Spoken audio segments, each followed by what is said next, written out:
Ερίκος και Μπαμπαλίκος. Πότε θα έρθουν τα Χριστούγεννα? Είναι Δεκέμβριος και πλησιάζει το τέλος της χρονιάς. Καθώς επιστρέφουν από το παιδικό σταθμό, ο Ερίκος λέει στον Μπαμπαλίκο: «Ξέρεις, μπαμπά, θα έρθει ο Άγιος Βασίλης και θα φέρει ένα σωρό δώρα». «Α, ναι», συμφωνεί ο Μπαμπαλίκος. «Έρχονται τα Χριστούγεννα. Χω. Από τότε που έμαθε ότι έρχονται τα Χριστούγεννα, ο Ερίκος ανυπομονεί πολύ. Συνέχεια ρωτάει: «Μπαμπά, πότε θα έρθουν τα Χριστούγεννα?» Ο Μπαμπαλίκος απαντάει: «Τα Χριστούγεννα θα έρθουν όταν στολίσουμε το έλατο και το σπίτι».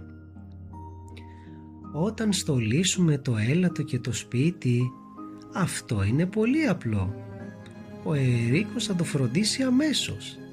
Πλαφ και πλούφ, λίγη μπογιά στους τοίχους, φλοπ, τρεμάμε υπέροχες γυρλάνδες, φιστ φουστ, ξετυλίγουμε χαρτί περιτυλίγματος και κορδέλες και ορίστε». «Μα Ερίκο, έχεις κάνει ό,τι να είναι», λέει πολύ θυμωμένος ο Μπαμπαλίκος. «Τι χαμός είναι αυτός?» Δίνει στον Ερίκο ένα σφουγγάρι και σαπούνι για να καθαρίσει το χάλι που έκανε. Μόλις όμως τελειώνει το σημάζεμα, ο Ερίκος ξαναρχίζει να ρωτάει: «Μπαμπά, πότε θα έρθουν τα Χριστούγεννα?» Ο Μπαμπαλίκος σκέφτεται πολύ και ύστερα απαντάει: «Τα Χριστούγεννα θα έρθουν όταν θα κάνει πολύ κρύο και όλα θα είναι παγωμένα». «Όταν θα κάνει πολύ κρύο και όλα θα είναι παγωμένα? Α, γι' αυτό ο Ερίκος έχει πολλές ιδέες». Κλακ κλακ, ανοίγει διάπλατα όλα τα παράθυρα, τρέχει γρήγορα και σκαλίζει την κατάψυξη και νάτος με ένα σωρό παγάκια και να κάνει το σπίτι να παγώσει. «Μα Ερίκο, τι σαχλαμάρες είναι αυτές?» ουρλιάζει ο Μπαμπαλίκος. «Κάνει ψόφο εδώ μέσα, θα αρπάξουμε καμιά πνευμονία.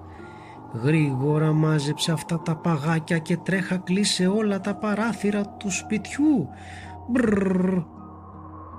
Μόλις το σπίτι ξαναζεσταίνεται, ο Ερίκος ξαναρχίζει να στριφογυρίζει. «Πότε θα έρθουν τα Χριστούγεννα?» να γκρινιάζει. «Πότε θα έρθουν τα Χριστούγεννα?» και να εκνευρίζεται. «Πότε θα έρθουν τα Χριστούγεννα?» Ο Μπαμπαλίκος δεν ξέρει πια τι να κάνει για να βοηθήσει το κουνελάκι του να κάνει υπομονή. Έτσι του λέει: «Τα Χριστούγεννα θα έρθουν όταν συναντήσεις μια αγελάδα με φουστίτσα, έναν υπτάμενο ελέφαντα και έναν σκύλο με μαγιό». Τότε ο Ερίκος κοιτάζει τον μπαμπά του.